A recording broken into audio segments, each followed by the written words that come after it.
Obviously, in recent years, they've had the better of us, but this year we think it's different. We think we got the offense to do. We think we got the defense who's going to step up this game.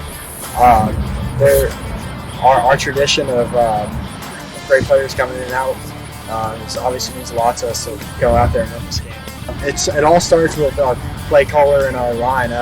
Coach Herget has done a great job of getting us into the right formations, giving us the right play calls, and our line has really stepped up. We've had some heavy blitz, especially from Dixie. They like to send a lot of guys, like Brock Rice, who's a great player to play against. And we think that got us ready for this week, so we're as ready as ever. He's done a phenomenal job coming in. He didn't really change the culture. He went with it, and he adapted really well. We got full trust in him. We know what kind of coach he is.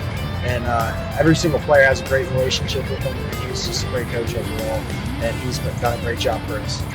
Yeah, there's definitely some pressure coming, like off back-to-back state championship games. Playing in one last year, I was a little bit rattled myself, just being out there going to try and win it for my guys. But this year, we feel like we're just as prepared as last and ready to go. It's definitely a big game for me. I've had this game circled ever since the start of the year. I was out last year for this game, and I really want to go out there and prove myself and prove that we're the better team. So, I mean, there's definitely a lot of pressure, but in all honesty, there's pressure everywhere that you go. I mean, it doesn't matter if I'm at Talawanda, there was still pressure to win football games there. I have a set standard for myself, a set standard for the programs that I coach, that every Friday we go out to win. I mean, it doesn't matter if we're supposed to win, not supposed to win. We are setting our goals to win every single Friday night and ultimately to win a state championship. Here just happens to be that they've won 6 out of the last 7, the last 3, and I'm trying to make sure that we don't break that streak. CovCath is good. They're a really, really good football program. The size, we've dealt with some 5A, some 6A schools. CovCath moving to 4A doesn't really change anything. And with it being a Catholic school, it's just like playing another 5A, 6A school.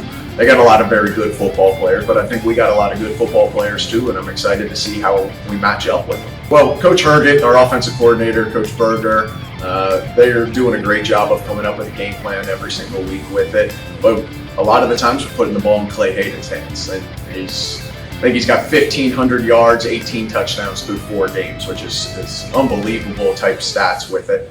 But Clay does a great job of taking whatever a defense gives him. I mean, he's throwing the ball everywhere. It's not like he finds one target. Luke Erdman had 220 yards against Dixie, and then Tyler Fryman, a freshman, had 190 yards against Simon Kent.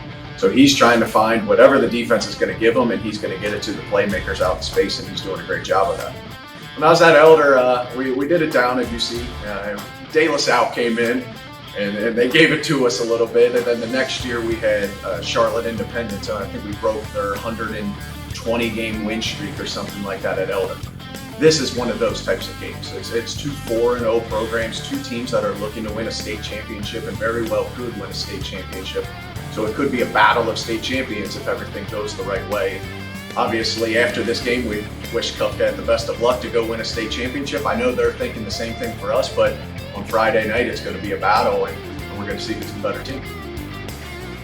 Friday at the fort, nothing but no place to be. Well, yeah. So, high energy again, especially against CovCath. It's 5 miles, less than 5 miles away. So it's amazing, it's an amazing place to be, especially CovCath coming over here, especially 2 years ago when we beat them. So it's we got to repeat history. It's awesome. So their quarterback, Evan, he's great. He's a great dude on and off the field. So is Willie. Owen Lean, the running back. Braylon Miller. We know what Willie's gonna do. He's top recruited, top in the state. It's gonna be hard. It's gonna be challenging, but at the end of the day, we gotta come together and we gotta stop a couple dudes. It's gonna be hard, but I think we got it. It's a time and place. Time and place to be friends. Before and after this game, we can. I see him in public. I talk to him. See him at camp. But this week, this Friday is a big one. You want to have that edge. You don't want to be that friend or that person to lose to him. You want to have it's like, hey, remember I beat you. It's like it's just a good rivalry. So it's awesome. You want to have that edge. So like I said before, there's no better place to be Friday in the fort. So You know, especially against CovCath. You know, they're gonna bring audience. We're gonna bring audience. You know, it's gonna be a packed house. You know, especially like 2 years ago, I believe they said there were like 8,000 people here.